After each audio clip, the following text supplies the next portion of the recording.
One and a two and a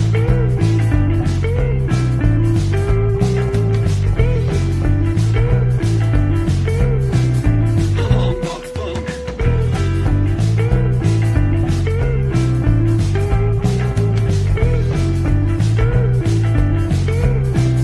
Long box funk.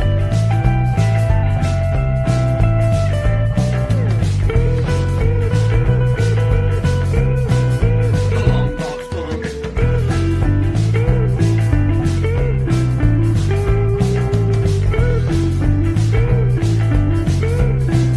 Long box funk.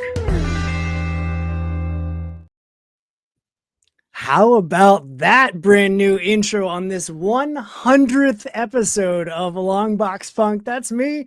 I'm Chris. I'm joined today by Daryl Lawrence. We got a firsty lasty in the house. Daryl, thanks for hanging out with me, man. I'm glad you were able to make time with me here on this Monday afternoon.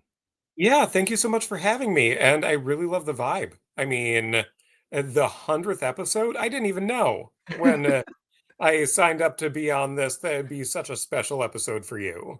Yeah, it's exciting. And I love that you fall on the 100th episode because it's not very often that I get to geek out about one of my favorite titles in Marvel, which is Alpha Flight. I like once I started looking into True North and what you did with this book, 512 pages of like research, deep dives, creator interviews, all in those first 130 issues of Alpha Flight plus annuals. And I think it was listed as having some of the tie-in titles as well. Yeah. Yeah. Um, I've been picking up, I'm 36 issues short of having that whole 130 issue run. Every time I see an issue that I want to pick up to plug a hole, I grab it. And so it's been a very slow, meticulous process over the Yeah. past several years getting it. But um, I'm stoked. I'm so happy to dig into that. But it's not just writing True North. You also are a podcaster yourself. You also help coordinate an X-Men convention every year. Like so many things that we're going to get into. But first, I like being a comic podcast. I want to start with the origin story. Like how did you get into comics and what led you to creating True North like here in 2025 specifically? Yeah. So I really got into comics in a big way about a decade ago. So that would be my late 20s. I came to it late. A lot of people get into it when they're growing up, and there just wasn't a comic store near me. I Mhm. have a few issues from a flea market when I was growing up. I have connected to Alpha Flight, a John Byrne Fantastic Four issue where they are like, should we kill Hitler? The answer is yes. Yes. Yes. Uh, so I have that. I have Superman teaming up with the Quick Bunny, chocolate Awesome. milk and Superman building Yep. muscles. But that was about it. But then I was living on the south side of Chicago, and on the way to a building I was managing for the University of Chicago was a comic book store, First Aid Comics. And it's a fantastic store. I still see James, the owner, all the time when he's at cons here in Minneapolis. And I just popped in. I had no clue what I should even be interested in. And, they're the wall of the current comics of that week's releases. And this was right around the time that Secret Wars by Jonathan Hickman was coming out. Mhm. And I was like, okay, they're trying to make the Marvel universe make more sense. This seems like a great time to get into it Yeah. because they're sort of collapsing everything. So I started with the Secret Wars event and all of its tie-ins. And I didn't know, like, I picked the tie-ins that looked cool, like 1872. Sure, why not? Yeah. Um, and as any good comic store does, they had 50-cent bins. So that's where I found Alpha Flight. And the art grabs you is a lot of the Byrne issues. So Mhm. of course it's John Byrne doing covers. You're gonna grab it because it looks so good. Yeah. And then I started reading it, and I was like, okay, it's a Canadian team. I took Canadian history in college. I have some foundation of knowledge here, and I just got into it with the storylines. So let's fast forward to last year. So you mentioned the Uncanny Experience. and I'm the programming director. And I was like, I would really love to do a program all about Alpha Flight and its characters. So let's focus on just characters, the heroes and some of the recurring villains. Mm. And I did the presentation as if it were set in 1994 when the series ended. So I got on Facebook Marketplace, I got an overhead projector, I printed up transparencies, and I presented it as if I was James McDonald Hudson, Guardian, That's from awesome. the team. And it was sort of like a mission debriefing. And similar to you, so many people talked to me about how much they loved Alpha Flight. They wanted to know more. They haven't read everything. And this is one of those series that Marvel has not really reprinted a lot. We do have an upcoming omnibus on the Mantlo run coming out next January. But Mm. at the time I was doing this presentation, all you really get is the Byrne run. The Byrne run is reprinted, it's on Marvel Unlimited, and that's it. So I was like, okay, I did this whole presentation. I read this whole series. I have all this knowledge in my head, and people want to know about it. It seems like fertile ground for a guide to lead people on a journey through the entire first volume. And I sat down with my short box and I was like, okay, I have the whole series. And then I went on to alphaflight.info and Mm. they have forums there where people were like, okay, if you want a reading order with all these other random issues, here's how things worked. So that gave me a great structure where I'm like, okay, what's my scope? Volume one, what else fits in there? Random things it comes to find out. Incredible Hulk issues, ROM Space Knight issues, Power Pack. So I have probably in the book like 175 issue reviews, somewhere around there, Okay. where I'm going over some plot beats. So it's not in depth because what I notice may not be what you notice in a book. So it's a high level overview of what's happening in the issue. I'm not going panel by panel and describing everything Yeah. because such a big part of reading comics are the visuals. Yep. So I was like, I'll give a touch point. So if I need to look something up in this book, I can flip and I'm like, oh yeah, that plot thing happened in issue 52. Got it. Mm. Then I move into some analysis. So looking at character moments, things like that. And that's where I plug in not only my own interviews that I conducted for the book, but secondary research I did. So there was no way that I was going to get John Byrne to do an interview for a book because he's basically said everything he wants to say about Alpha Flight. He's not going to say anything different anymore. Yep. His last statements on Alpha Flight were on his own website from like 2005, where he Oh, wow. touched on some things. So he wasn't going to be available for an interview. Bill Mantlo, unfortunately, is in long-term care, and he can't talk about his works anymore. So luckily, he gave some interviews too. So I was diving into those to help supplement the interviews I was conducting with folks. I was lucky enough to have Fabian Nicieza, Carl Potts, Marcus McLaurin, who was the managing editor for part of the run, Keith Williams, who did background inks for John Byrne, Simon Furman, who wrote the last part of the series, and also Janice Chang, who did lettering not only for the majority of Alpha Flight, I want to say like the majority of Marvel comics in the 80s and 90s. Like she's lettered thousands of issues. So anyone who's picked up a comic from that era, you've seen her name. So I chatted with all of them to get insight into their time on the title as well, which was really cool.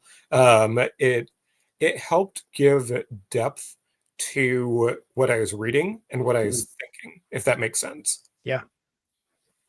Yeah. So So how did you, when you were looking to set up those interviews, like what was that process like? Did you just reach out to like them directly through social media? Did you email like their agents? Were their agents even involved? Like what was that process like? agents weren't involved. Okay.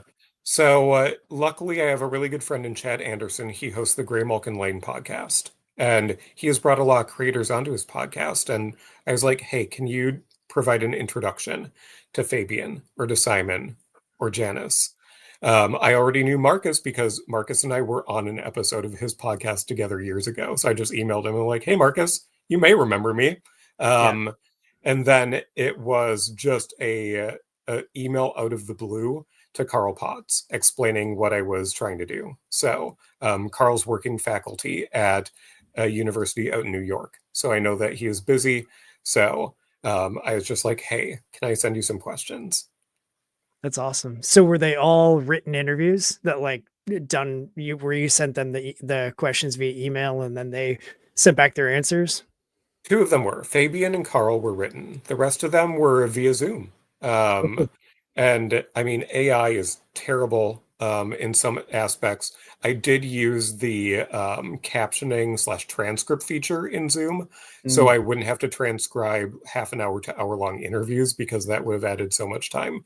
yeah, So then, if I had a question, I could always go back to the recording and say, "What was this word? It's jumbled."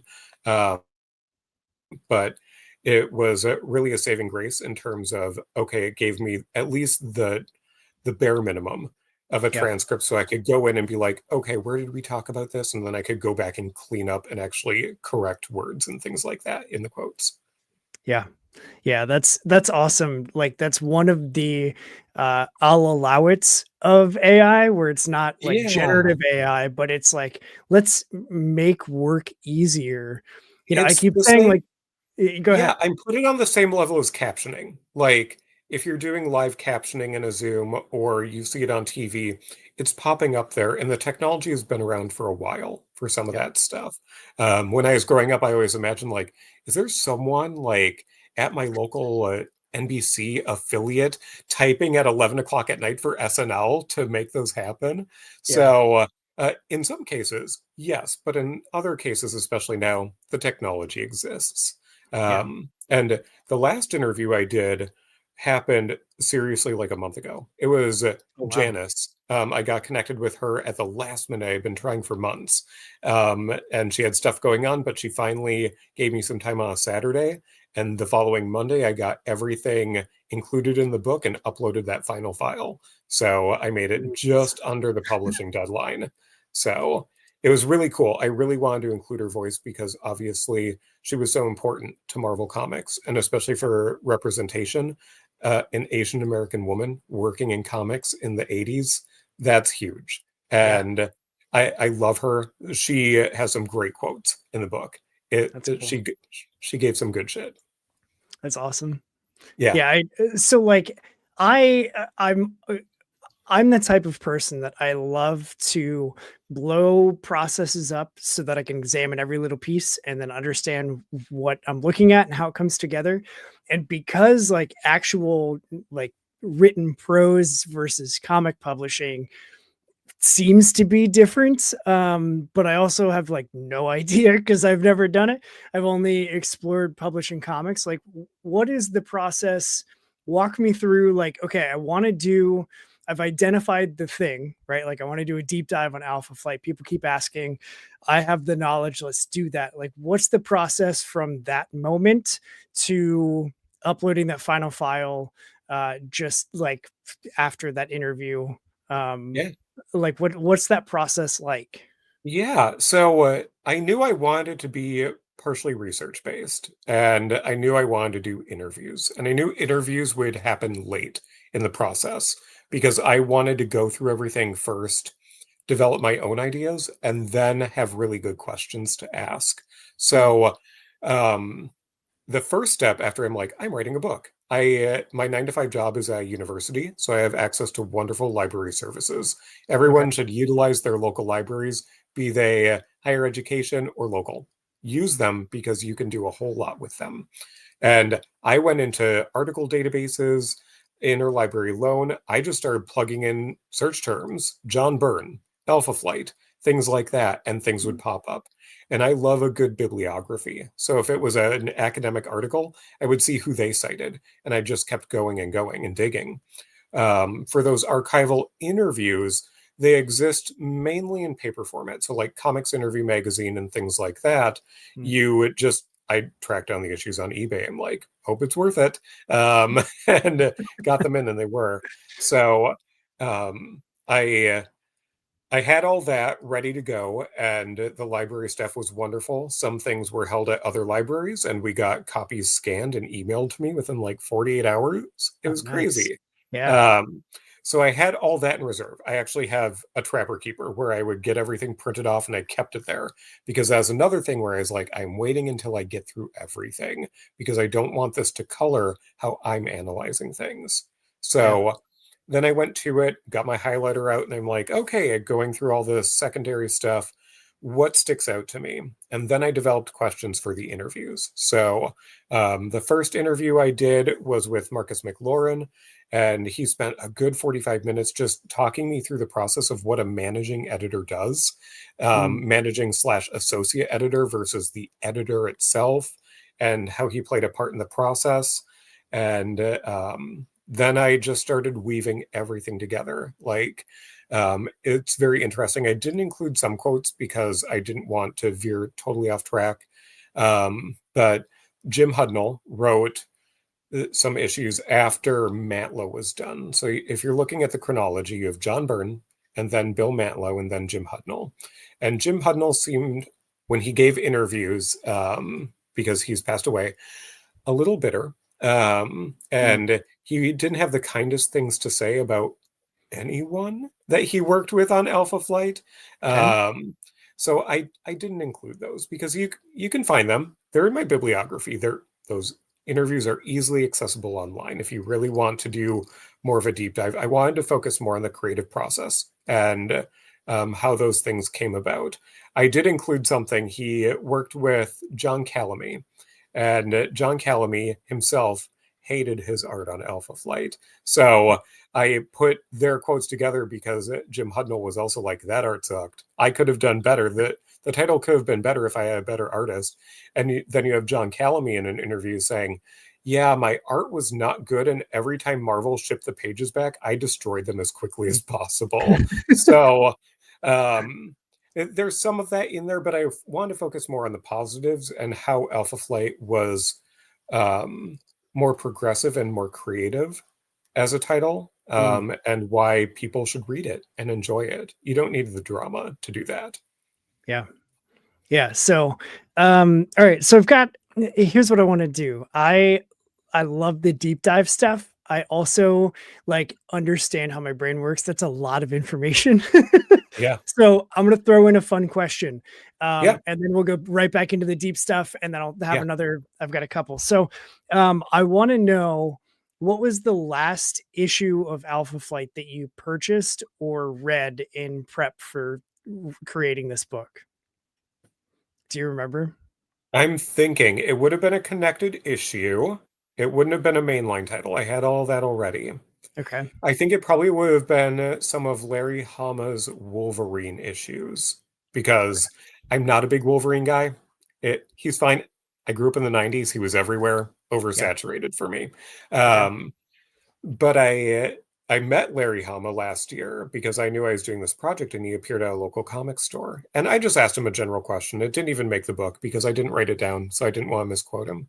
And I was like, okay, you were prepping to have Puck in Wolverine. How would you do that? And he's like, basically, I'd look at the latest issues and sort of see what the character was doing at that point in time, but I didn't have time to do a huge deep dive into everything, which differs from some of the creative processes where like a new writer is taking over the title. So Fabian is coming on to Alpha Flight. What did he do? Well, he basically had to read everything to understand what was going on. Yeah.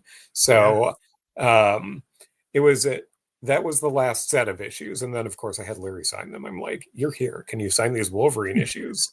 And they're going to live in the Alpha Flight short box. They're not going to Yeah. go into my non-existent Wolverine collection. Some That's other great. things I did pick up. So I did pick up some original art. I have one on the couch next to me because I have props like Gallagher. Perfect. I was fortunate enough to get a page of Jim Lee artwork Oh, that's from, awesome. this is issue 61. Okay. So I really like this one. It stood out to me, not only because it's some early Jim Lee art, you get his notes on the side. They sort of came through. I scanned this in for the book because it's never really been published in this way. Mm. You can see like color. Dudes are purple. So Purple Girl has an influence on them. And when she does that, people turn purple. Yeah. It also includes Wanda Lankowski, which I think is really great in terms of trans representation, honestly, Mm.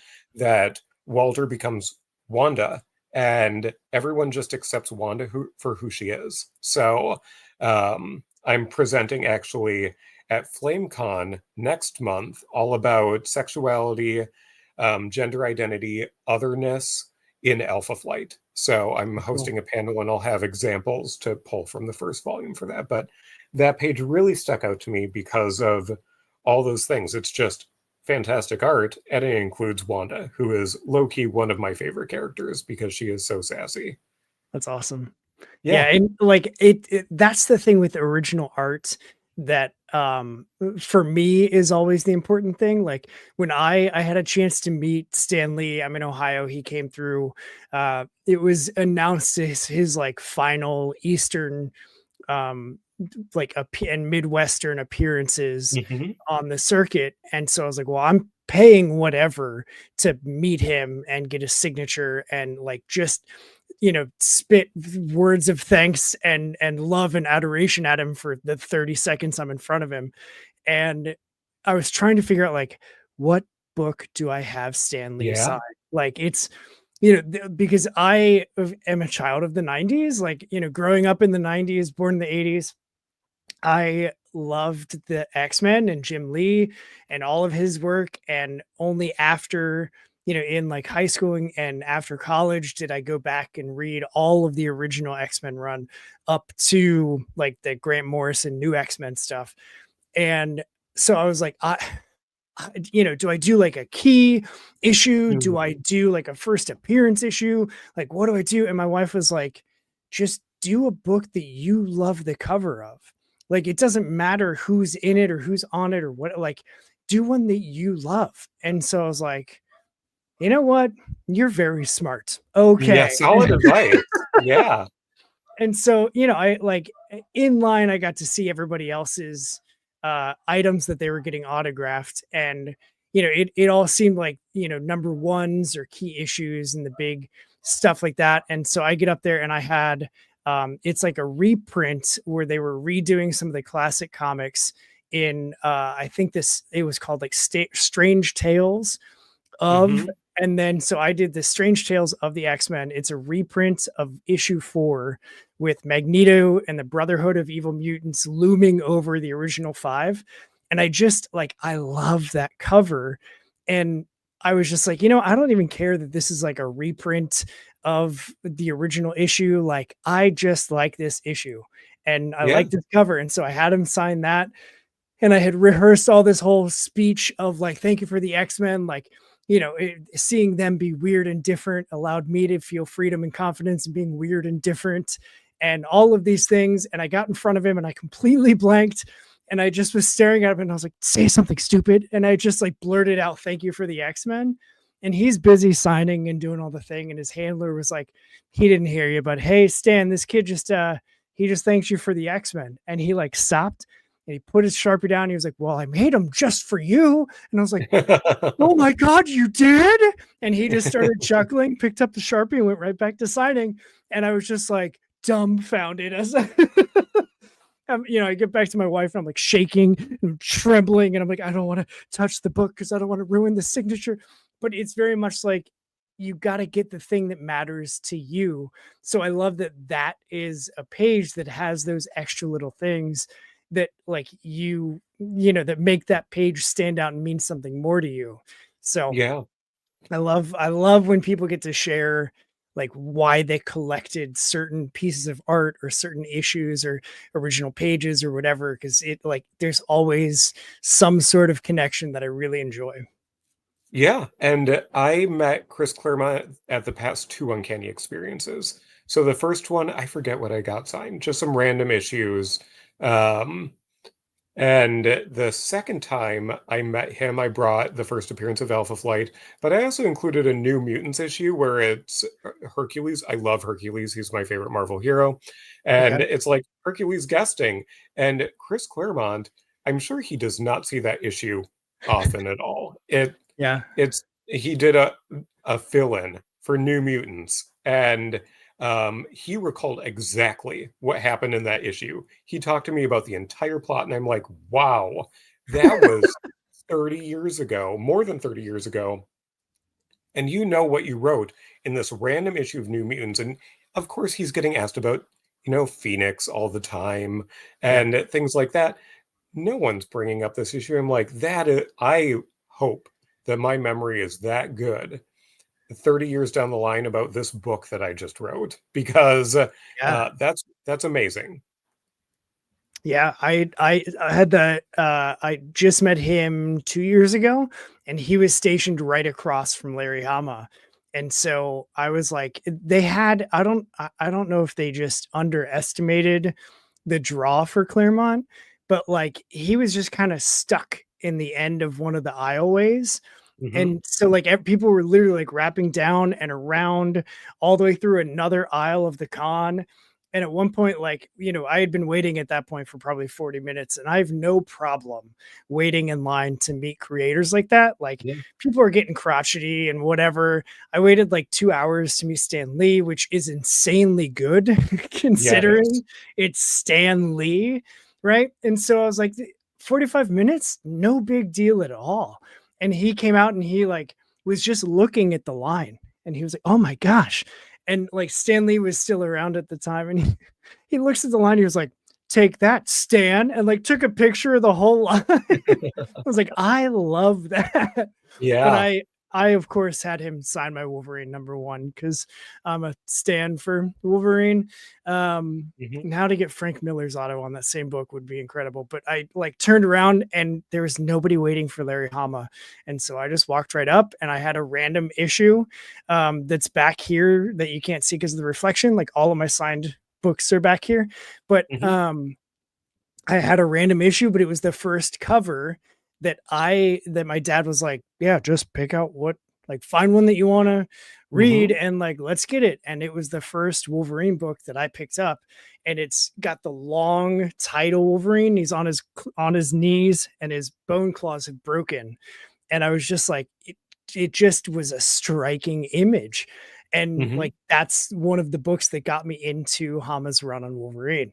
And so I told him that, and he was like, I thank you so much for sharing. Like he was such a nice human being. He And is. I was like, I don't want to take all your time, but I really like just talking to you about Yeah. all of this stuff. And so he had like I stood there and talked to him probably for 15 minutes before I was like, all right, I've taken enough time. I don't want it to, people to bypass you because I'm standing here. So, but Yep. yeah, super nice guy. But yeah, that's great that like you got to meet both of them and have those different experiences with them too. Yeah, absolutely. And I mean, someday I would love to meet more of the creators on the book. I really should email Fabian and be like, are you going to be around for FlameCon? The foreword for the book was written by Gregory Wright, and um, Gregory was on our show. I have been on Graymalkin Lane with him too. And I sent him a message and I was like, hey, can you write the foreword? And he's like, who would be really good at Carl Potts. And I'm like, well, Carl barely had time to answer my question, so I don't think he can write a forward, and I want you to do it.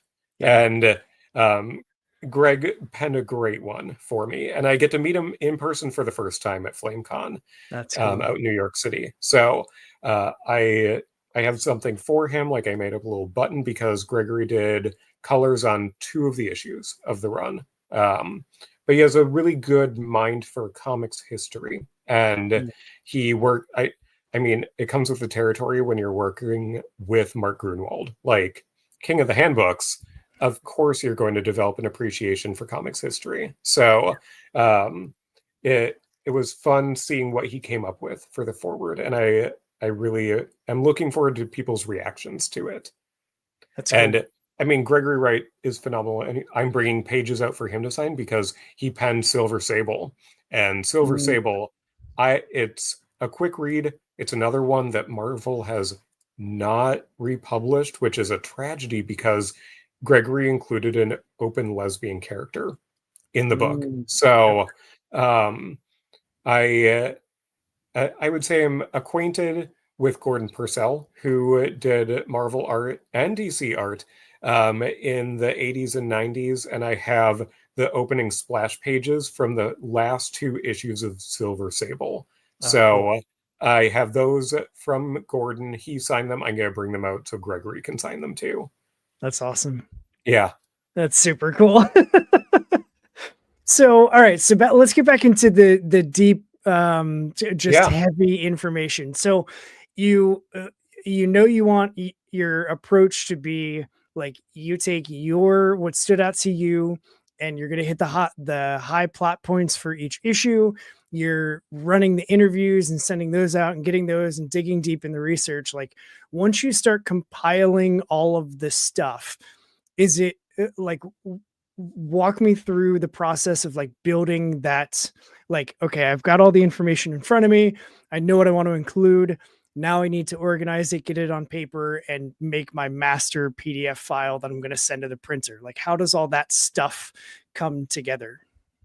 It's looking at the themes that are developing. So I'm sort of flipping through the book in my lap because I have my beater copy, which I got one test printed, and that was before Janice's interview. So I Okay. can't sell it because it's now not complete. So it's the one I'm using to reference everything.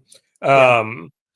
It's looking at everything you have on hand for an issue. And I also did some highlights of letters columns as well. So Okay.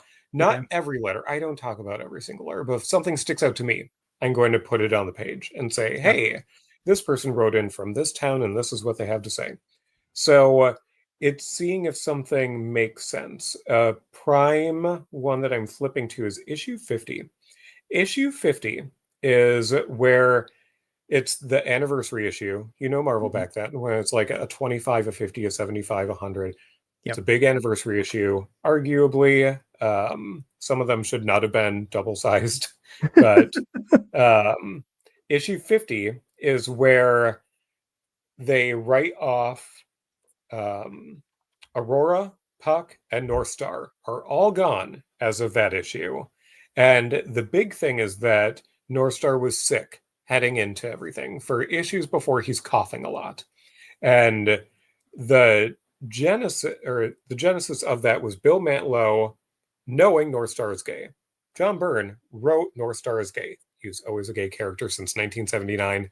They could not put it actually on the page because of basically Jim Shooter Mhm. said you can't do this. So they could only allude to it. And Bill Mantlo was so ready to pull the trigger on having a gay character, but then he is told no. So I asked Carl Potts about it, and luckily, the Advocate in 1987 actually went to all the creators. They went to Carl Potts, Bill Mantlo, and they're like, "What's going on? Like this character who's gay? We all know it. We're the Advocate. Like we are the gay magazine. We know he's gay. What went on?" And Mantlo just goes off. And then you Mhm. have Carl Potts giving a point of view. And I asked Carl about his responses from 1987 here in 2025. And I'm like, what do you mean by this? And he provides some context and some sort of answer too. But again, I'm asking him about his job from 40 years ago. Yeah. So Yeah. um, so that's a prime example where I have interview stuff, I have secondary sources, I have my own take on things, and it's really putting it all together where it's like, okay, these are the themes I'm noticing. This is what actually happened that's sort of lining up with what you're seeing. This is what was said by media at the time. This is what people are saying about it now.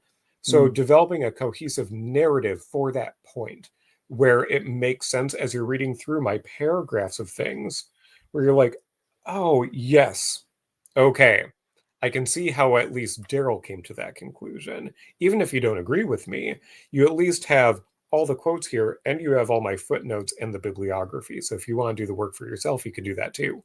Um, so that's sort of how I would tackle things when I had quotes. Or if I just had something from an interview, like Marcus McLaurin told me something, I would see where it best fit.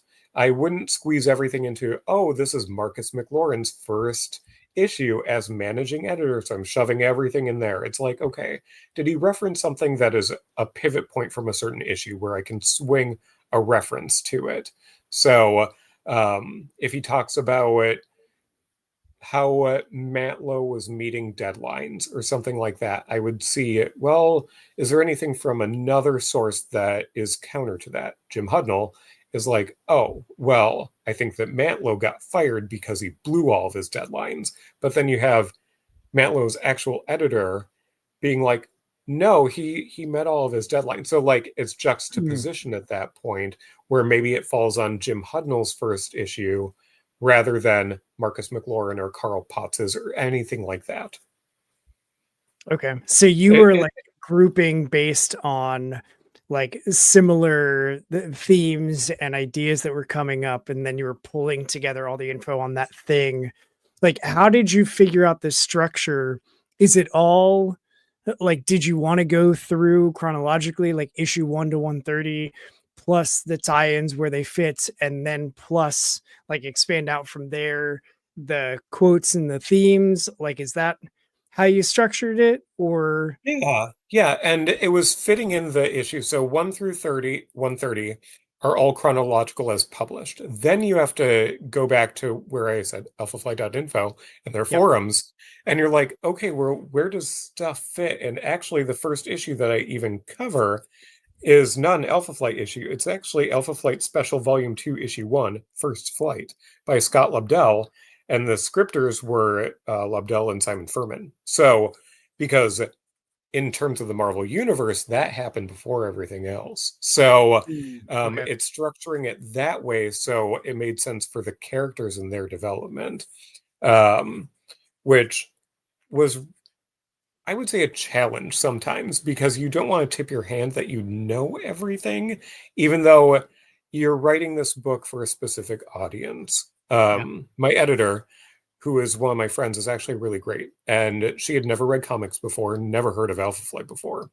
So she was able to apply a first time reader sensibility to it and really bring me down and ground it so that you don't really need to know anything about Alpha Flight to appreciate the journey. Like you can pick up this book and be like, oh, Canadian team. And maybe I really like that Marina is on it because she's green. I want to read where Marina's from. And you can start and you can see where she is and why she's in Power Pack, and why she's in a Spider-Man annual and things like that. So Mhm. you can basically walk through it, and that's how I constructed things ultimately. I wanted it to make sense logically. So if you picked up this book and you wanted to know more and do a deeper dive, it was accessible. Because what good is a comic book if you're gatekeeping it? Yeah. So I hate gatekeeping in the fan community. I also very greatly dislike harsh criticism that is blasted at creators, because I encounter this. I This is the Gambit wall and everything behind me, but I'm looking at a gallery wall that's all Alpha Flight art, and I have a jam piece. And there were several artists that contributed to that jam piece that were like, "Oh, I liked Burns' work, but after that, I didn't read it." Mm. Like just writing it off. And that's the mentality from a lot of people. And Byrne's great. John Byrne created the team. There would be Yeah. no Alpha Flight without him. And a healthy shove from Marvel Comics being like, this team is popular. We needed to write a book.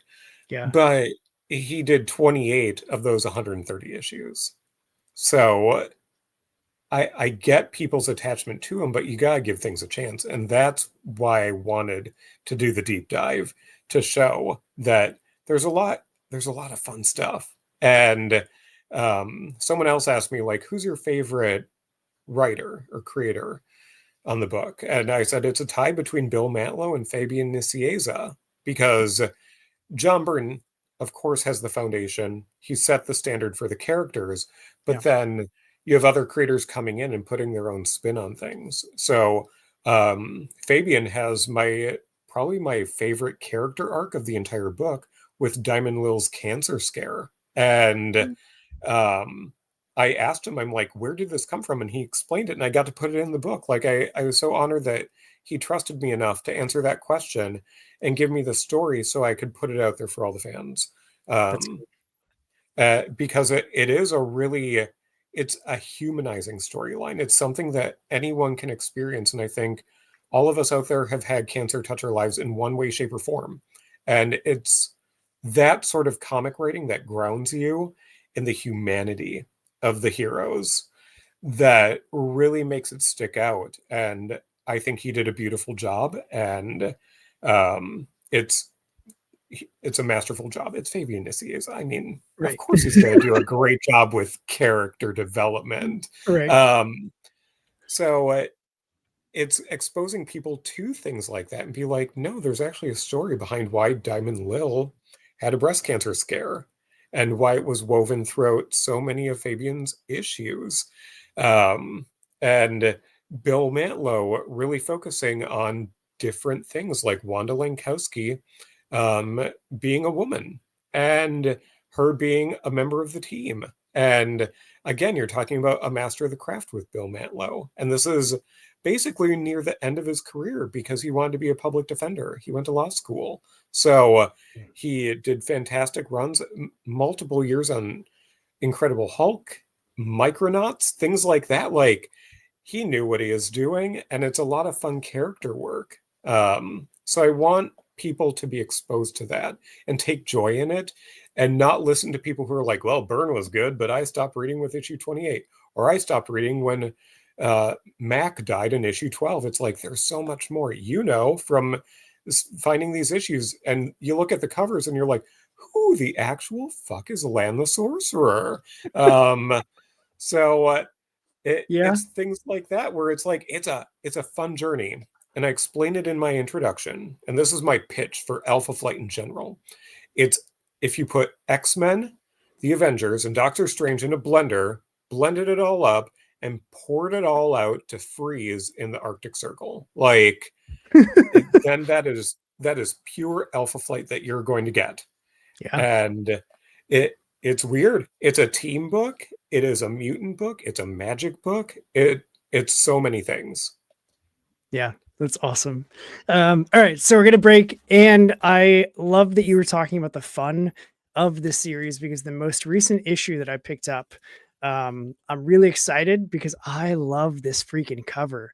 It's issue Oh yeah. 59. Yep. Puck's back, baby. But like the dragon, right? It was just like it was so unexpected. If you don't know that Alpha Flight deals in magic, to have a dragon that's holding on to Puck, even on the cover, it was like, that's a striking cover. And it Yeah. was, a hole that I had in my set. So I had to get it. But I was stoked when I found it because it quickly jumped into my, like, this is one of my favorite Alpha Flight covers just because of the dragon and the, like, come on. How are more people Yep. not like, it's so good. Yeah, and this is it's later in Matlow's run, and there the story takes place on the Chinese-Russian border, which you would not expect for a Canadian superhero team. No. And the dragon is actually Jade Dragon. He is a part of the plot for a little while and then is written off. But even after that, letters would come in asking for him to return. So it's a very interesting period of Alpha Flight history where they're going beyond their borders, and that whole thing causes an international incident where a few issues down the line, Heather has to explain herself to the government again, and then you get into a wonderful saga that's the Dream Queen saga, which is what Jim Hudnall finished up after Mantlo left. So it was a dangling plot that he took 4 issues to wrap up on behalf of Bill Mantlo. So it's fun. It's very zany, that period of time. You have Alpha Flight obviously interacting with some Chinese soldiers. Before that, they are in space. They're on trial by the government. It's pretty crazy times, but it's fun. I'm such a sucker for, like, some of my favorite X-Men stories are X-Men in space. And so when they took Alpha Flight to space too, I was like, yes, like I'm in. I'm all Yeah. of it, please give it to me. I'll take all of it. And it's so different. So X-Men in space, they're usually on a mission in space. Yeah. Alpha Yeah. Flight, they find themselves in space, and the stories focus more on the drama. And this is where I think that Bill Mantlo got a lot of inspiration from primetime soaps, honestly. Mm. They were big. Dynasty, Dallas, Falcon Crest, The Colbys. They were all really big at the time that he was writing. And that's why I think it's such strong character work during his run that Mhm. it's the plot is there. Obviously, it's a comic book, there's a plot, but it's focused so much on how the characters are interacting with one another and their own struggles. Um, with Wanda Lankowski. Again, I keep going back to her because she's so fantastic. But she has to basically go to court to prove that she was Walter because she had not finalized her divorce before dying. Dying. It's Marvel. Yeah. Yeah. Going into the ether for a while. Um, so it having to interact with not even really your ex-wife at that point, but now you're a woman and you're trying to prove that no, I'm a millionaire and those are my millions, and Veronica shouldn't get it. It's just very strong character work that's also it could be a heavy subject. But Bill Mantlo had a very deft touch with some comedic timing and things like that too that lighten the mood. That's great. So cool. All right. So that's our tangent of fun. Yeah. So the next step. So once you figured out the like overall um structure of the book, how you're going to put everything together. I know you mentioned you had an editor. Is it is it similar to like an editor with comics? And you might not know, but like where you send them the book and the editor is more focused on like the overall story and making sure it's cohesive, and also like, hey, there's a typo on page 12. Like was it that, like what was working with your editor, like getting it ready for the final version to be sent to the printer? Yeah, it's both. So Yeah. um Laura's really good at copy editing, catching all of the weird typos that I would put in, especially since with 512 pages, you're writing a lot. Yeah. So even before formatting, it was over 300 pages in a normal Word document. So I was feeding it to her as I was writing because I knew I wanted to publish it this summer before the Uncanny Experience. So I said, I have a deadline, like, we need to do this on a rolling basis. So I need to give you a head start on all of this because you're not familiar with it. So she was catching things. She would highlight things for clarity. Like, what do you mean by this? Like, Mm. what does this power set? And some of the things I left in because I'm like, it makes sense if you read the comic what that means. But a lot of the things she's like, no, you need to actually explain what this means or how did they get here? So it's like, oh yeah, I need to write a transition here to explain like how they got from point A to point B. Yeah. Um, so she had edited my first book that I did, which was also self-published. She knows my writing style. She knows my faults, which is really good. Mm. That she knows that I have a tendency to go to the passive voice. So at a certain point, she just stopped writing things in the comments. She's like, if it's highlighted in green, passive voice, fix it. So it makes it easy for me because I'm like, oh, next passive thing. All right. We need to write this in a more active voice. Yeah. So it and it was great that she was able to provide that insight for me to tighten up everything. And then I did a second pass. So I did everything, went through. Then I was prepping something. I was prepping an excerpt because I got four really great people to give me blurbs. And it's really hard to shove a 512-page book at someone and say, hey, blurb. Um, so I was doing an excerpt of like a 10-page chunk and I noticed a typo and I my eye started twitching and I'm like, shit, I have to go through this entire thing again.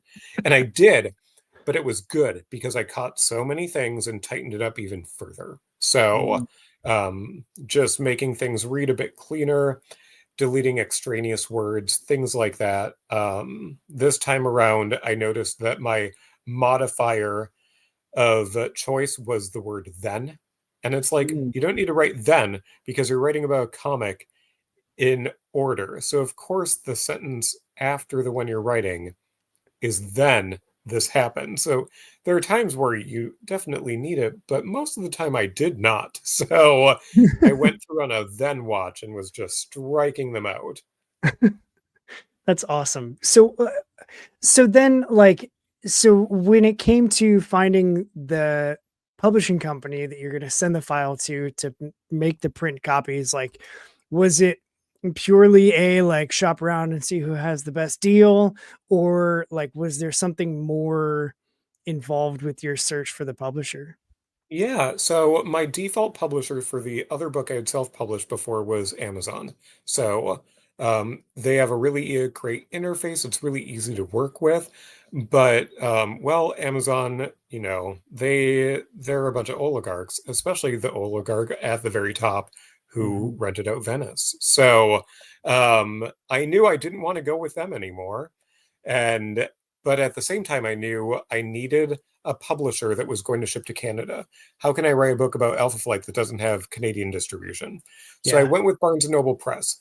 Very similar interface, very easy to work with from an author point of view. Formatting was a breeze. I did my own formatting this time. Previously, I had used one of those services where you can hire someone to do Yeah. things like that. Um, I did it. They have a guide, and I was like, I can set margins for myself.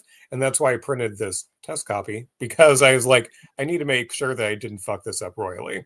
So Yeah. um, I did it all myself. Their royalty rate is a smidge better than Amazon, actually.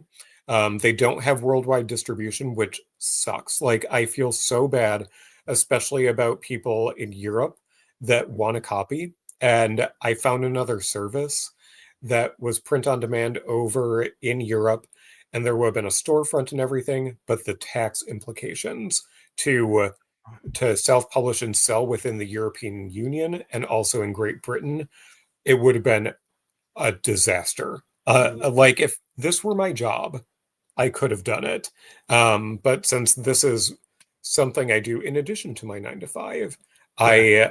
I started looking at all the forms I would need to file for every single country for tax withholding and um, how that would impact myself as an individual filing. Like it's not plausible. So for those people who may be international, who need a copy of the book, I have been in your position. I have wanted a book from Britain that was an exclusive over there, and I had to figure out a way. And you can figure out a way too. It is an extra step, and I apologize for that. It's a pain, but there are ways that you can import books, even if Barnes and Noble doesn't distribute to you. But Canada can get it. So maybe if you have a friend in Canada, they can help you out, or the United States. To get that. So that's why I went with Barnes& and Noble Press. They're pretty responsive in terms of anything I've encountered where I need to enter a help ticket. So it's pretty easy. And I know we haven't talked about the cover yet, but Yeah. I do want to shout out my cover artist. It's Richard Lumsden of Inkboard Studios up in Canada. So I ran across his art preparing for my session last year at the Uncanny Experience. And he did this great grid of character faces from Alpha Flight. And it was posted randomly in a Facebook page. So I had to do a reverse image search, find him, find his website, and he wasn't actively creating. He was doing other stuff at that time, but I still emailed him. And I'm like, do you mind if I print up this as a poster to hang up during my presentation? And he's like, sure. And he sent me some stuff to give away. It was fantastic. That's Like cool. the nicest artist ever. And he was my first and only choice for the cover. And I emailed him. I'm like, do you want to do a cover? And he's like, sure. What do you want? And I was like, shit, I don't know. What ideas do you have? But we came together, and the cover is inspired by issue 12 because it's probably the most stunning moment when Mac blows up. So Mhm. I was like, what do you think of doing like a graphic with, like something where the you can see the machinery, and he very much like took inspiration from the 80s with the circuitry and everything, and executed it wonderfully. And there were running changes where I'm like, I have 3 blurbs. Wait, no, I have 4. Last minute, I need you to put this on the back cover. And he designed the logo for True North, which was really great. He did all the typesetting for the covers with very specific fonts. And even the colors on the cover, he would take his copies of the original comics and get the burn colors drawn from them. So on the front cover, the complete reference guide and analysis of Alpha Flight's first volume is sort of in this beigeish color that is drawn directly from the page of old comics. He was doing minute color matching so that everything looked true to Alpha Flight. That's awesome. I mean, that's doing a true service to the series by doing things like that. Like that's that extra 5% that if you can tap into that extra 5% of like really nailing, like, let's just color lift direct from the original source. Like, let's do the type font, like, because looking at the cover, it absolutely just screams Alpha Flight. And like, if you've seen any, it doesn't even have to be the similar cover from 11. Like, it can be any of the Burn Run where it's like, no, that feels very Alpha Flight. Like the red and the white pop and all of it. Like I loved looking at it, and I was doing the like zooming in on my laptop here and looking at the circuitry and stuff in between. I was like, man, this is lifted straight out of the, the 80s run of Alpha Flight. Like it's so well done. So I definitely want to, like, you beat me to the cover because it was on my list of like just gush about the cover because it's so good.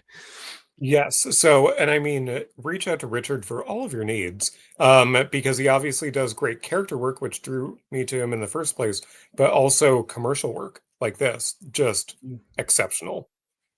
Yeah.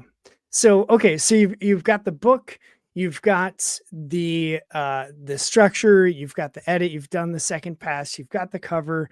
Like, so now you've ordered the book, it released on Canada Day on July 1st. Like, so now what? Where do you go from here with the book? Question.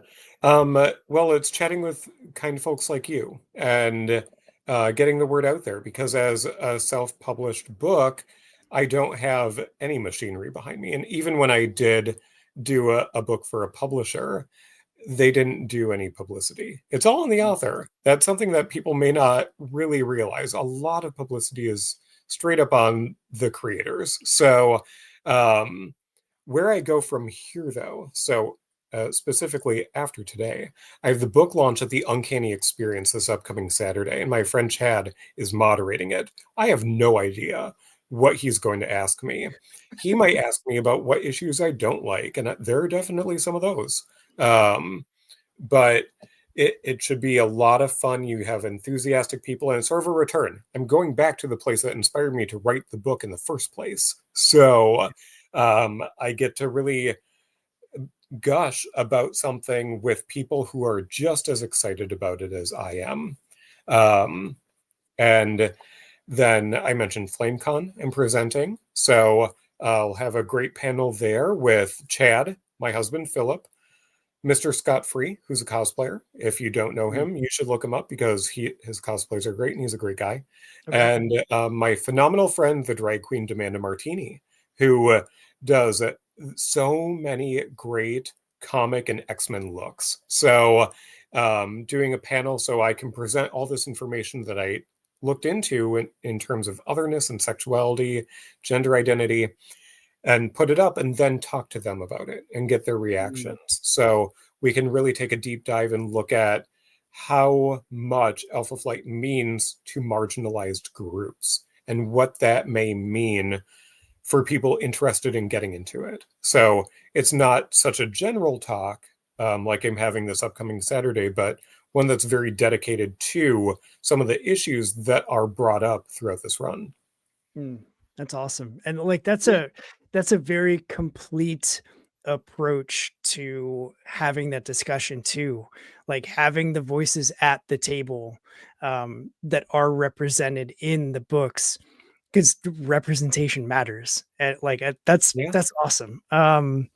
Super cool stuff. So you've got cons, you're doing that. Like so after you take a breath and True North is out there and people are reading it and loving it and sending you all the fan mail saying that it's incredible what you've done.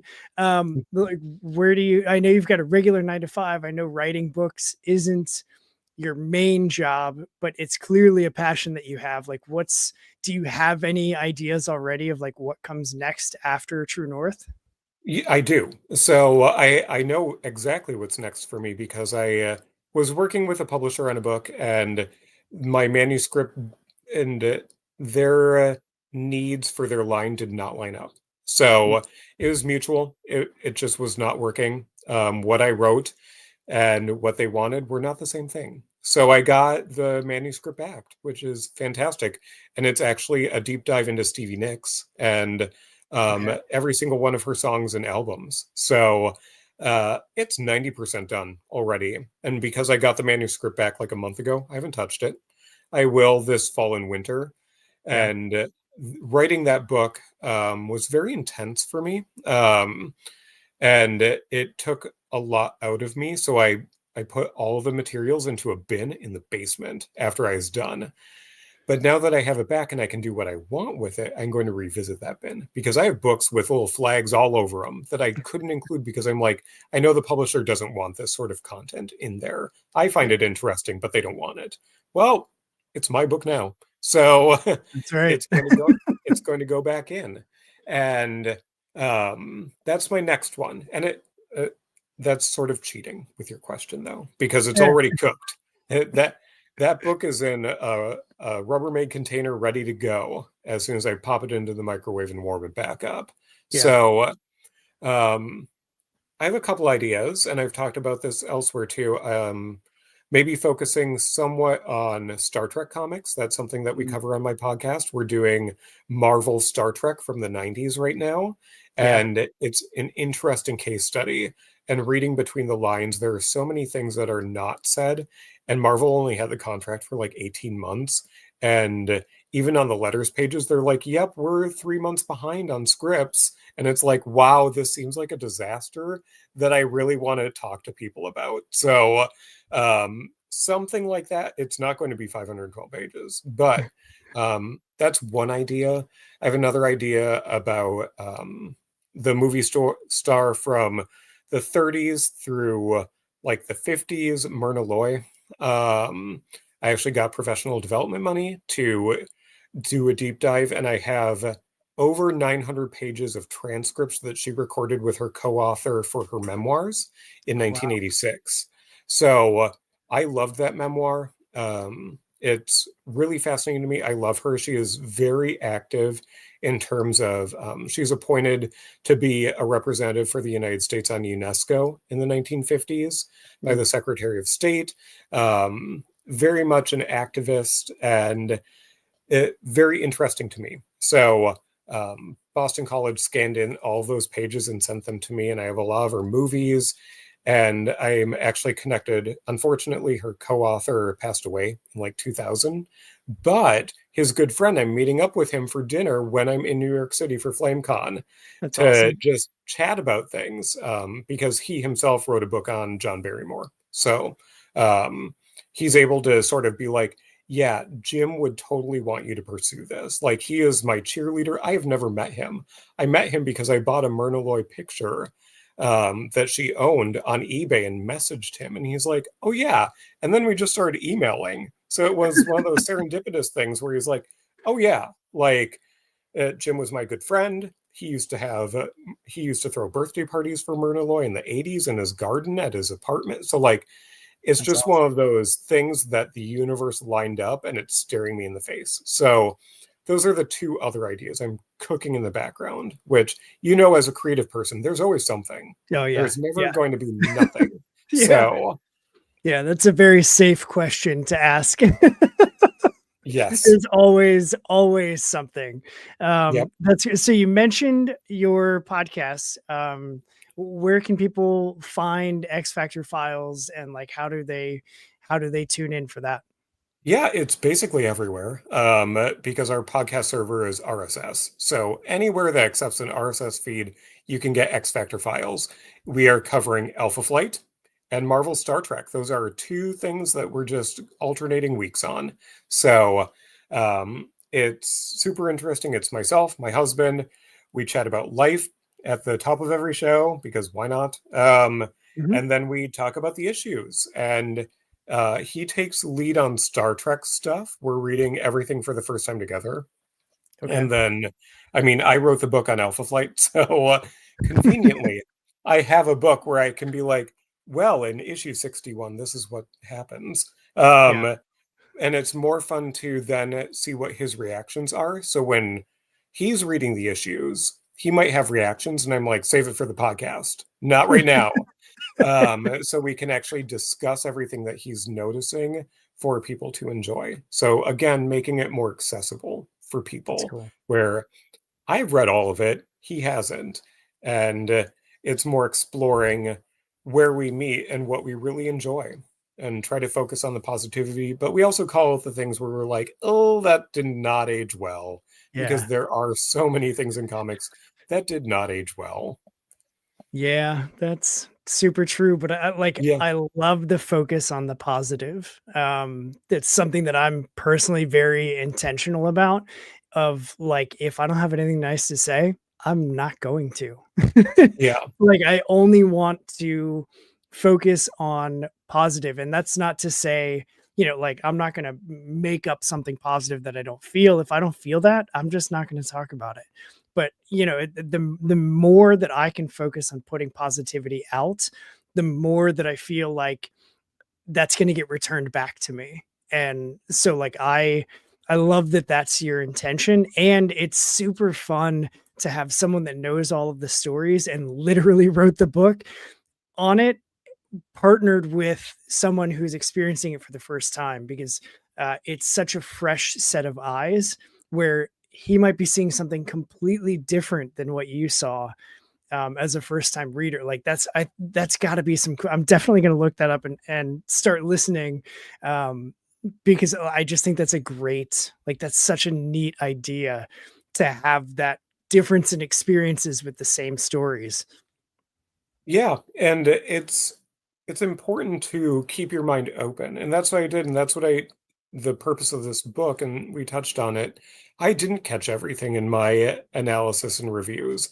And that's fine because 10 people can read the same comic and take away different things. And that's what I want from people when they are exploring comics to see what's going on and take from it what you will. And craft your own experience with them because you can't rely on anyone else telling you what to think. And that's the trap of social media, especially with certain fandoms. I love X-Men, but the X-Men fandom can be very vicious sometimes. Yeah. And it it can be groupthink of, oh, well, I don't like X, Y, or Z. It really came about, I noticed it a lot during the Krakoa age, where people Mhm. were like, I hate this title. And it's like, do you hate it? Or is it just not for you? Because there there are comics even now, and I got burned it during the Krakoan age that I was reading every single title and it was just a lot. They put out so much stuff, just hundreds and hundreds of pages every single month. Yeah. So what I learned now is read what you want, what brings you joy. That's not every X title for me, and that's okay. And I can't take it upon myself to say, well, because I didn't buy that title, it got canceled. No, editorial makes those decisions. It's not us. Yep. And uh, I still champion some of those Krakoan titles that people are like, I hated it. And I'm like, actually, I really liked how the characters were written, and it was for me. And I'm sad that it ended. The most disappointing thing I think I can see on social media is when people are celebrating that a series gets canceled because there are people out there that really loved it. And the Yep. creators put a lot of work into it and they loved it. So, it's no fun. Recently, X Factor was just shelved after 10 issues. And I Yeah. really liked that title. It was a lot of fun. And I thought that the team was doing a great job. And it didn't last. Mark Russell and Bob Quinn on a book, and they got 10 issues. It's a decision to cancel it at that point, but okay. So, Yeah. um, but that was one of those titles where a lot of people were like, I don't like it. Okay, then move on. Find something you Yeah. do. Yeah. Yeah, I have mentioned this. I should have a poster that says this. So I was watching a video author talk through my local library because the libraries are the best places ever. With Charles Soule, with of the 8 Billion Genies and all sorts. He was talking about a novel series that he wrote, and the interviewer asked him something like, "Are you ever worried that these stories are too niche, like it's sci-fi, high fantasy, epic world building, but there's not romance, there's not like mystery, like there's some thriller aspect to it?" And he was like, "I'm not, because not everything is for everyone." And like he just kept talking, and I just like, I didn't hear anything the rest of the I got so stuck on like that. To me is such a profound statement of like not everything is for everyone, and like that's okay. That's kind of Yep. the point. Like, Yeah. this is the best possible time to be a comic fan because there's so many options that are out. And it's not just with Marvel, it's not just with DC or even the bigger indie publishers like Image and Dark Horse, but like, you know, being a huge indie comic advocate and an indie comic creator, like there's so many incredible stories that are being told everywhere you look. Like anywhere, any type of story that you want to find, I can guarantee you it's out there. And if it's not, make it. Like that's the beauty of comics right now is people are making stories that they want to see and they want to read, and they're making self-publishing books. Like I love that you're going to be able to go back to that Stevie Nicks book and add back in things that you wanted in it. You're like, that's so very DIY. Like make the book what you want it to be to begin with, and then Yep. do the self-publishing thing. Like that's so incredibly punk of you. Yeah. And it goes back to find your favorite creators. Like, find your favorite creators right now and ask them what they're reading. Mhm. Um, and you can even say, like, hey, I loved your work on this. Like Stephanie Williams, who provided one of the blurbs. You could go to her and be like, I really love the way that you wrote Nubia. And I liked this specific issue. Do you know where I can find more of that? Odds are they will give you a list and be like, yeah, it's this indie creator, it's this one, and it's going to be shit you've never heard of, which is Yeah. fantastic because then you can go to your local comic store and be like, I want to find this.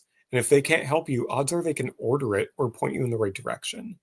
Yep. Um, the internet can always be the option of last resort, but like you can talk to people who work in a comic store too, and you can give them basic framework. You're like, I really want a gay romance, and they're like, okay, here, walk with me. Let's go over and I'll point out some trade paperbacks for you.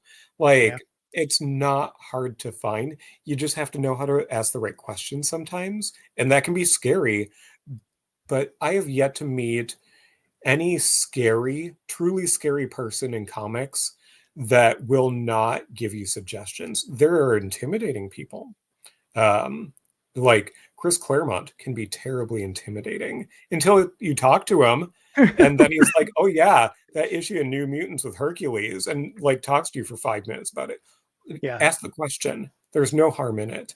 And I know that not everyone is privileged enough to be able to afford to go to cons or even have cons in their area. Yeah. But social media, jump on. So many comics creators are very accessible and will answer nice questions. Some people have been burned because they've been just shit on by certain segments of fans. But Yeah. if you frame something really nicely or reach out to them via their website, because most of them do have websites, and shoot them an email and say, hey, I really liked what you wrote in this book. I'm looking for more. Can you suggest some to me? They'll point you in the right direction. Yeah. Yeah, that's such a good like tidbit to have in the back of your brain. Because people like, especially the more and more that social media like replies are visible on profiles and whatever, like forever, and everybody can see everything all the time. Like, if you're not comfortable doing that, you're absolutely right. Like, use the contact form on a creator's website, or if they've got their email in their bio, like shoot them take the shot. Like, the Yeah, worst that can happen is they don't respond. And then you're no exactly. better, like you're no different than you are before you reach out. So like, what do you have to Yeah. lose? Yeah, and people can go on Bluesky, and if you do a deep dive on my timeline, like you can see Fabian Nicieza and I going back and forth about some of his Avengers issues. Like the stuff is out there, and I Yeah. didn't include it because the book was getting far too long. But I could just be like, "Hey, I really liked this," and he'll be like, "Oh, I was super busy and I don't think it was great," and I can be like, "I really liked this aspect of it. You did a really good job." Like it's there. Social media is out there and you can use it for actual productive purposes. Yeah. Yeah. It's a tool, and it will do the work that you use it to do. And the Yes. results that you get back aren't the fault of the social media platforms. Like, it's what my block list and my like hidden words and blocked accounts and whatever is massive, because I want a highly curated experience where I don't want negativity. And so like, I don't want to open social media expecting to see people talking about comics and sharing art and sharing writing and sharing wins of small businesses, and instead be met with like hate and nonsense and disasters and everything is burning and oh my god, the world is awful. Like, I don't want to see that stuff. And it's just a mental health thing for me. Like, I can't. So that's a Yep. protection that I have. And like, it has taken, I've put several hours into curating what I see so that it's Yeah. an enjoyable experience for me. And it's reaching out to people and saying, hey, like, you might not respond, and that's okay. I just wanted you to know, like, this book that you put out, love it. It's so good. This is what it meant to me. Like, every creator wants to hear that their Yeah. work impacted someone enough that they couldn't not reach out and say what it meant to them. So like, yeah, just do the thing. Like, Yeah. just reach out. I did it with the author Brian J. Jones. I don't know if you've read any of the biographies that he's written, but Mm-mm. he has written a phenomenal one on Jim Henson. That the Okay. last chapter, I was sobbing in bed for hours because of it. He's written one on George Lucas, Washington Irving, and and Dr. Seuss. And I just loved it. Everything he does, I love his style, how he executes everything, and I try to aspire to even do that. Like it's Yeah. just so good. So for my book that was published formally was all about Linda Ronstadt's solo career, the first 20 years. And I went to my publisher. I'm like, I would love to get a blurb from Brian J. Jones because for people that don't know, Linda Ronstadt and George Lucas were engaged for years. So he directed one of her music videos. Oh, Like, um, so, and the publisher was like, what would that gain us? We're not going to, no, it's not worth it. Just no, that wouldn't provide anything to us. And my response in my head was, fuck you. wow. But with this book, I also know because I followed Brian on social media for years that way back in the early 90s, he worked in a comic shop.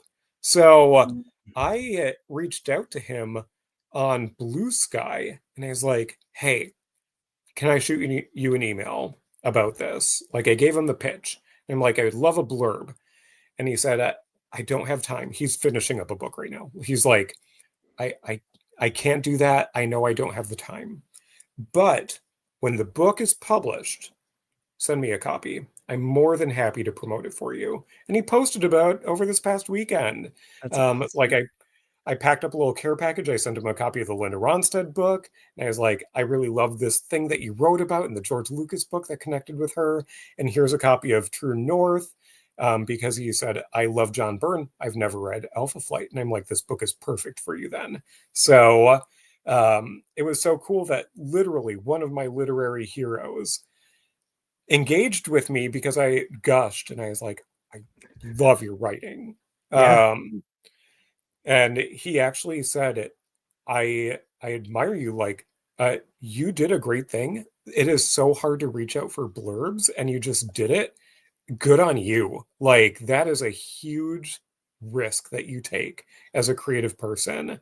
So, like, he took the time to acknowledge, like, it was a big thing for me to ask him, like, can you please say some words about this book?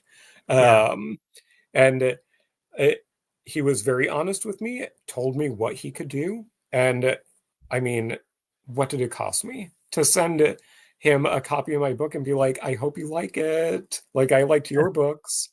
So, um, yeah. And I did want to touch a little on, since we're on, talking with people and appreciating what they have to offer, the people who provided blurbs for the book on the back cover. So we have Ed Brisson, who wrote volume 5 of Alpha Flight, which another super busy person.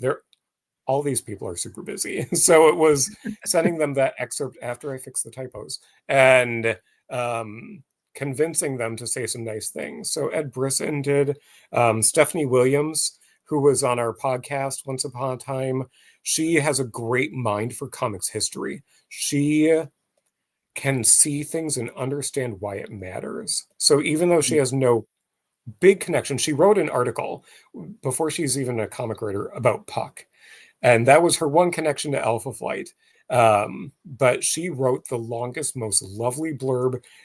All of it won't even fit on the back cover. I had to shorten it because it was paragraphs long, and I blushed. Like, it came through and I saw it on my phone in a parking lot, and I was like, I'm gonna cry because this is so nice. Because Yeah.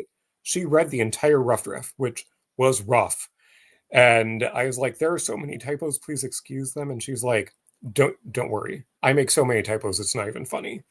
Um, then Leah Williams. I mean, Leah Williams, she wrote a wonderful North Star and Aurora in her X Factor volume. I met her in person at the Uncanny Experience, and then she was so kind enough to do a fundraiser that I did this past December on Zoom, like a virtual Alpha Flight class follow up, to come and be the guest speaker. And she gave me a blurb. Again, like, so nice. The last person, I needed another Canadian on top of Ed Brisson. So Anthony Oliveira, who's doing Avengers Academy. And he's been on our podcast before, and he can appreciate a comics deep dive. If anyone out there has read Avengers Academy, Anthony knows how to take characters and really write them in a lovely way. He's very character driven as a writer, and it brings to mind some of my favorite stories from Alpha Flight. And he was able to give me a blurb too. So all of these, like, I felt so humble.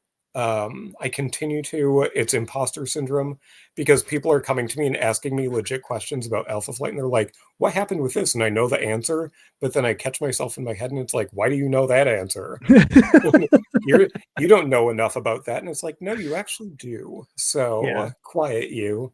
Yeah. Um, it's it's been a journey and continues to be, because I'm chatting with you. I was just interviewed for the St. Paul Pioneer Press earlier today. That's awesome.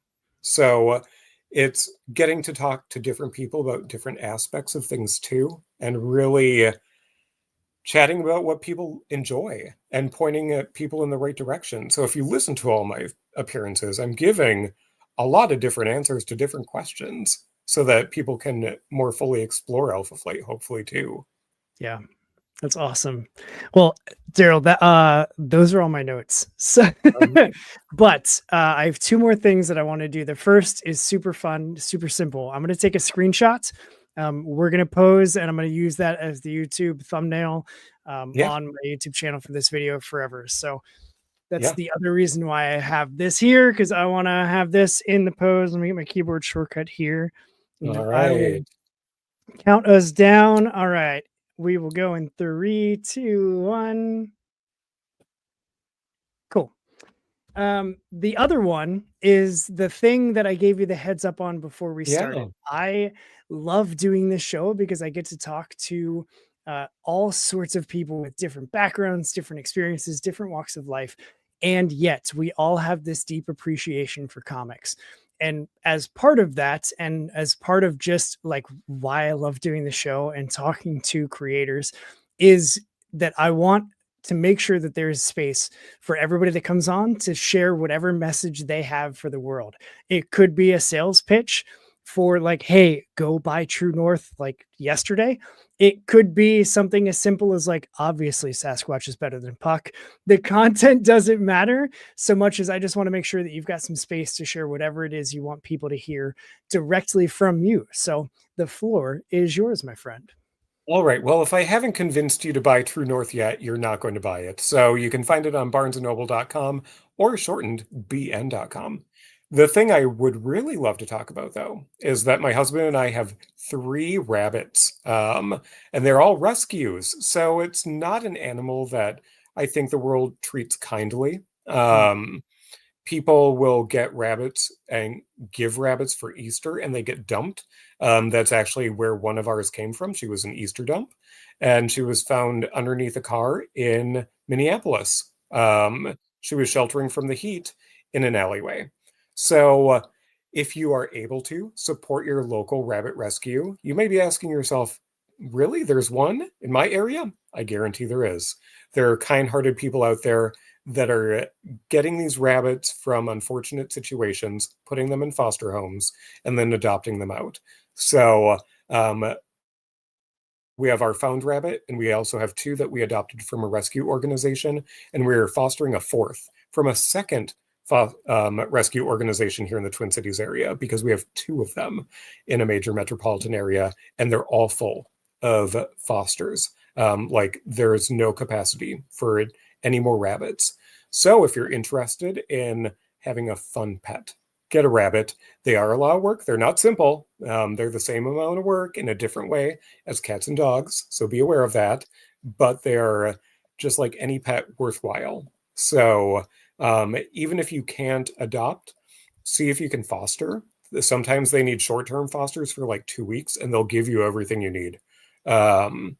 Or give some money, attend a fundraiser, go to one of their events they're holding. One of ours is doing a bowling event. Like you're going to a bowling alley and you pay an entrance fee and the money goes to help out the rescue. So that is my soapbox moment for this episode.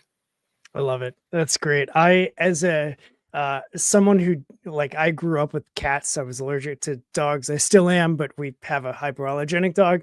But we started, my wife and I got a guinea pig. And it was like I have never loved an animal before we had that guinea pig, and like he was the size of a baked potato, and I freaking loved that animal. Like we had him for 7 years, which is on the upper length of their life, and I'm just like, guinea pigs are the best. Like it's still every time we go to the pet shop, or like we're walking by to the market, there's a pet shop in that same like strip mall thing. So we always go in, and I still like pick up whatever guinea pig is there.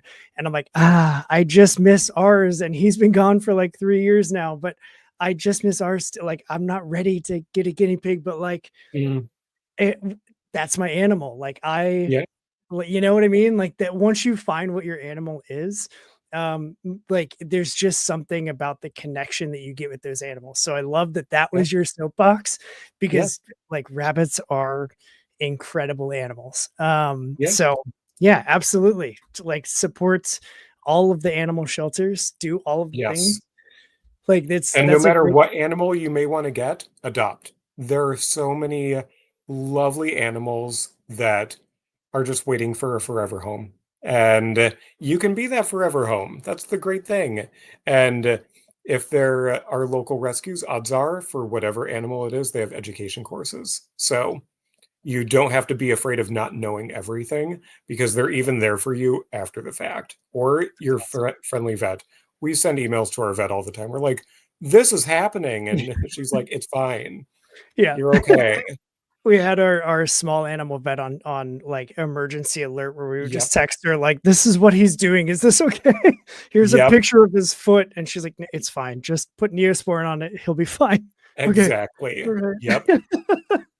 So Daryl, man, this was such a good conversation. Yeah. Like, thank you just for sharing all of the process info with me, and just like hanging with me. And you were a great guest to have on. Hang tight after I end this. I've got some logistic stuff for you, but for everybody else that is watching, thank you for tuning in, whether it was on my YouTube, whether it was on the Rolling Squid Bones Facebook page. Either way, I appreciate that you were here, or if you're watching or listening to this in some future iteration, go find True North. It is linked in this episode description. So all you got to do is expand the details, tap the link, and boom, you can order from Barnes & Noble super quick, super easy, because that's how we like to do things here. So I will let all of you go, except for you, Daryl. And what's a good podcast without a good tagline? This one's mine. Go do what's good for you, punks, and read some indie comics, because we are out of here.